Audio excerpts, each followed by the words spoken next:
Hello বন্ধুরা, তোমরা সবাই কেমন আছো? প্রায় অনেকদিন পর আজকে মিনি ব্লগ দিচ্ছি। কিছু ব্যস্ততার কারণে প্রতিদিন ভিডিও করা হয় না, তাই আজকে ভাবলাম সারাদিন কি কি করব তাই তোমাদের সাথে শেয়ার করব। যেহেতু আজকে বৃহস্পতিবার, তাই আমি সকাল সকাল ঘুম থেকে উঠে পড়েছি। প্রথমে স্নান করে নিয়েছি। স্নান করার সময় তো অতটাও ঠান্ডা লাগে না, পরে ঠান্ডাটা বোঝা যায়। ঘর থেকে বেরিয়ে প্রচুর ঠান্ডা লাগছিল, তাই সোয়েটারটা পরে নিলাম। তারপর জামা কাপড়গুলো বাইরে মেলে দিয়ে এসে পুজোর কাজে লেগে পড়লাম। যেহেতু আজকে বৃহস্পতিবার, তাই অনেকটাই সময় নিয়ে পুজো করছিলাম। তো আমার পুজো দেওয়া কমপ্লিট।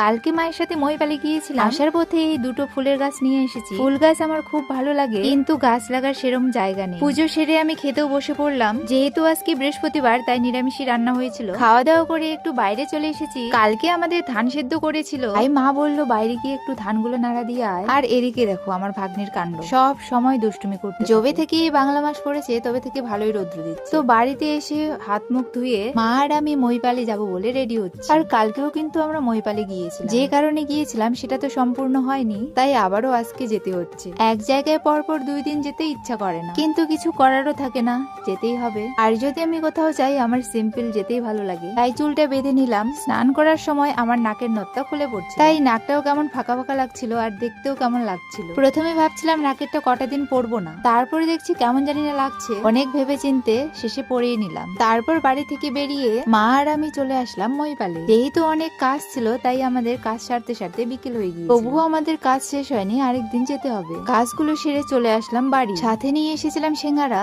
আসার পর তো খাওয়া হয়নি, তাই সন্ধ্যাবেলা সবাইকে দিয়ে আমিও খেতে শুরু করলাম।